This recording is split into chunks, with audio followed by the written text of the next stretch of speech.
Kiderült, hogy melyik a legboldogabb város Magyarországon. Tatabánya. Ó, Egy férfi elvitte a kutyáját sétálni. Ami ezután történt, azt nem hiszed el.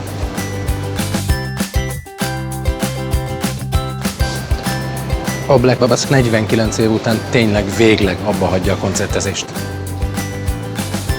Texasban rendőrök és lasszos cowboyok üldöztek egy elszökött szarvasmarhát. Komolyan? Na hát. Kata kedveli a profilod. Milyen kata? Zseniális, van egy módszer, ami 1 perc alatt megszabadítja a kocsi szélvédőjét a jégtől.